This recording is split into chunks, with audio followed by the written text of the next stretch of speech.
In today's video, I'm going to teach you our secret CELPIP speaking strategy that we teach only in our exclusive paid classes. But I'm going to give you those 5 steps today in this video. And once you enroll in our classes, you get to speak like this student. The student scored a 10 in writing and speaking, 12 in reading and listening, was very happy with his performance. And if you are interested in these classes, email is in the description. Contact us today. We'll start you off from tomorrow. Now, this is the question that the student had, and there's a sample answer. We'll apply the 5 steps on that sample answer and see what happens. The question is from part 3. Describe what is happening in the picture. You can see a lady, and she's kind of giving a lecture to a bunch of people. All right, let's see what the student did. This is the raw answer of the student. And in our classes, after we do a few speaking drills, at a point, we ask students to write down their answer. This is the written version of the student. We fixed a couple of grammar mistakes, but this is mainly the substance of the answer. Pause the video, you can read it. I'll go over it as a summary. So the student says that there's a woman in black dress on the left side talking using hands, okay? Then some people are standing, others are sitting. There are men of different ages, casual clothes, okay? Then he defines the room. Room has red and white walls with posters, okay? Some people in the crowd are crossing their arms and others have their hands in their pockets. So now he's defining people again. Note that he was defining people here. Now there was a pause. He was defining the room. Then he's defining people again. Okay. Then this part, everyone is looking at the woman in black who seems to be leading the group. So the woman is being mentioned here and she was already being mentioned here. I think you know where I'm getting at with this. We're getting at our step 1. Step 1 is the right organization of your ideas. Before you start speaking, you want to plan how you can organize everything. If you're talking about the woman, wrap up everything about the woman first. Don't talk about the woman at the start and then at the end. Put this thing here. Put everything about the woman in one place. Similarly, when we talk about people, some are standing, others are sitting, some are crossing their arms, others have their hands. Put them all together. Talk about all the people together. Things like these, the room has red and white walls with posters and information on display. When you say these things, they are supposed to be your lifesaver at the end. When you're around the 40-second mark, you have said everything about the people. Now you have more time and you're trying to figure out what else to say. Then you can talk about the room. Overall in the room, I can see this, this, this. But wrap up everything about people or that lady in their specific places. So make sure your organization is really good. And once you do that and implement that perfectly, this is how everything looks like. The women's stuff is right here in one paragraph or one tone. Of course, it's speaking. So you'll take a little pause after this paragraph, 2-second pause, when you switch paragraphs or major ideas. And now we're going to talk about people. Everything about people is together. Finally, the last part is the room. Overall, the room has this, this, this. And not only is this more organized and structured, it also has a good flow because you talked about the important things first, which is obviously people. And it's kind of a summary when you talk about, overall in the room, we see this stuff. Okay, so that is step 1, organization. Make sure your ideas are structured in their specific places, and you want to plan this in the preparation time before you start speaking. Now guys, once again, we're doing our major giveaway for free CELPIP resources. All you gotta do is comment down below, like the video, and subscribe. Lucky winners will be chosen to get our free materials and free feedback as well. Let's get into step 2, which is a major thing that was missing in that answer. So guys, this right here was the raw answer after we fixed it after step 1. But this one, the red part, is the intro and conclusion that we have to add. You always need an intro and conclusion for all 8 parts of your CELPIP speaking. So let's add that in step 2. The intro would be defining in one sentence what the whole picture is about.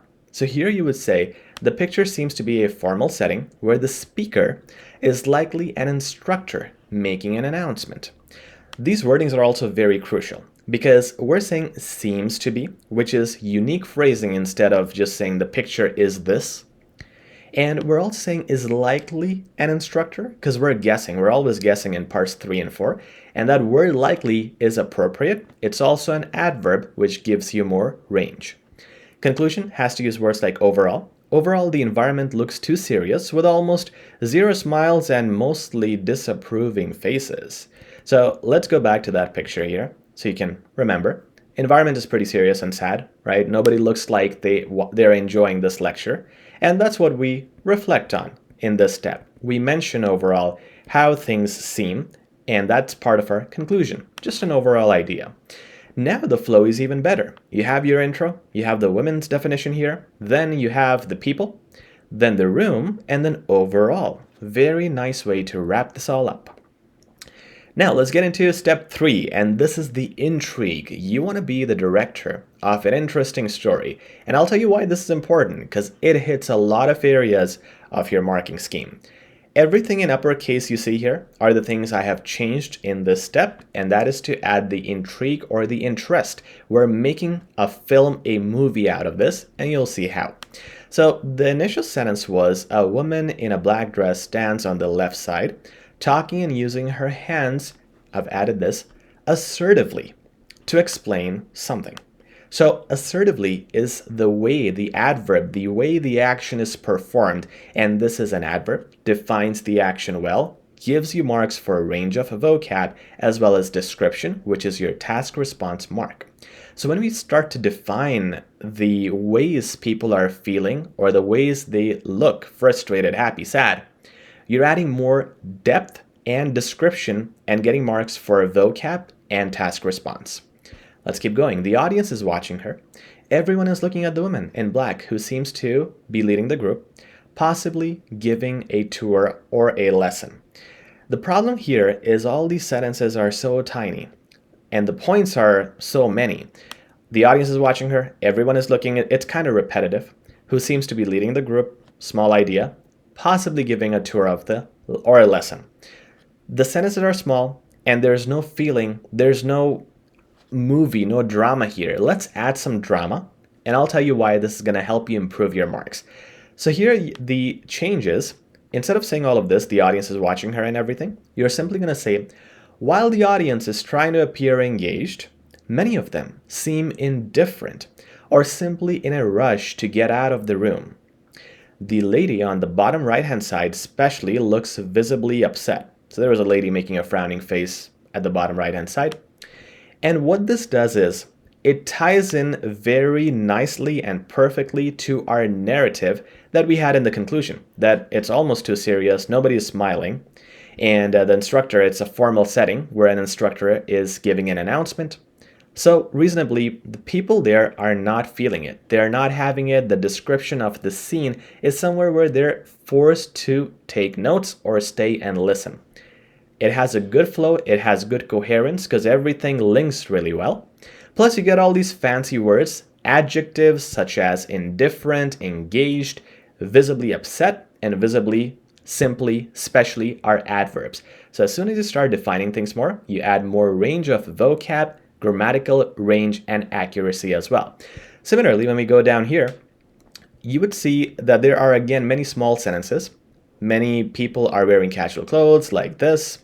Some people in the crowd are crossing their arms. There are a few people in the back holding bags or hats. Once again, it's very basic, small little phrases, no connection, no description, and it's not giving you any range of vocabulary, phrases, or sentences. Now to make it better, let's add this sentence at the end.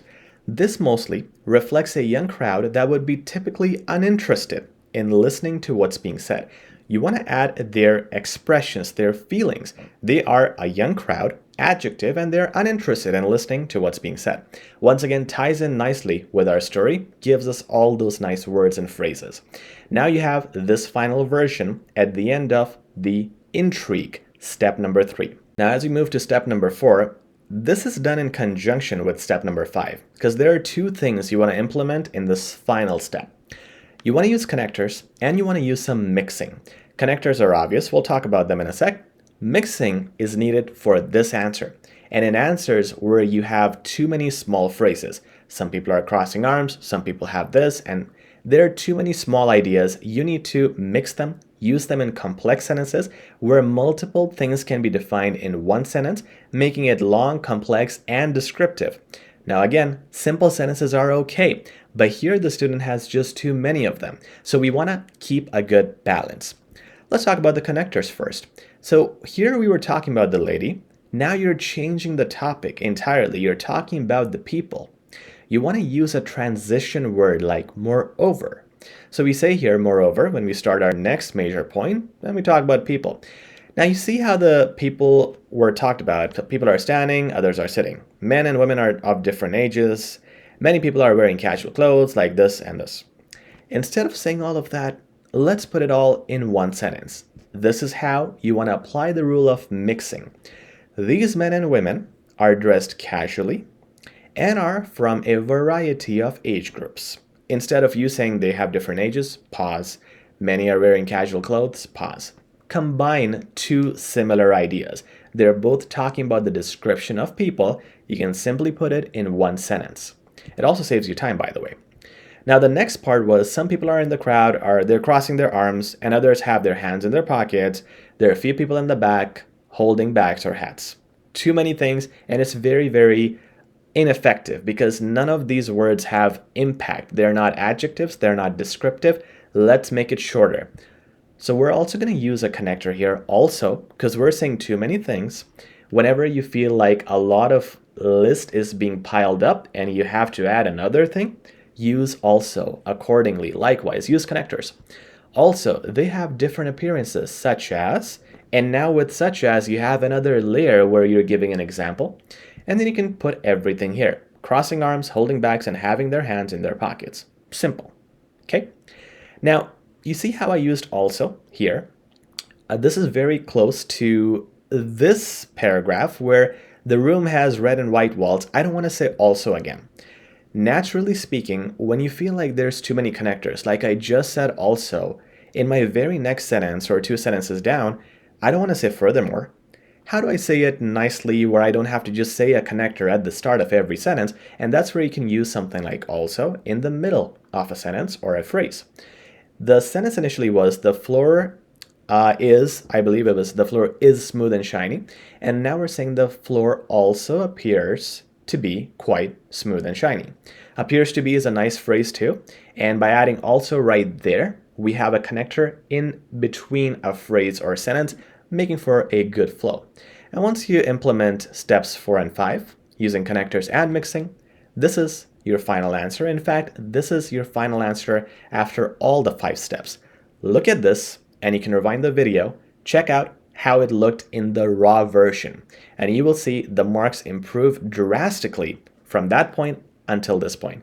Now, make sure when you're practicing at home, record yourself and play that voice, play that answer, write it down, apply these 5 steps, and then when you have this final answer, record yourself again. It's gonna be the difference of night and day.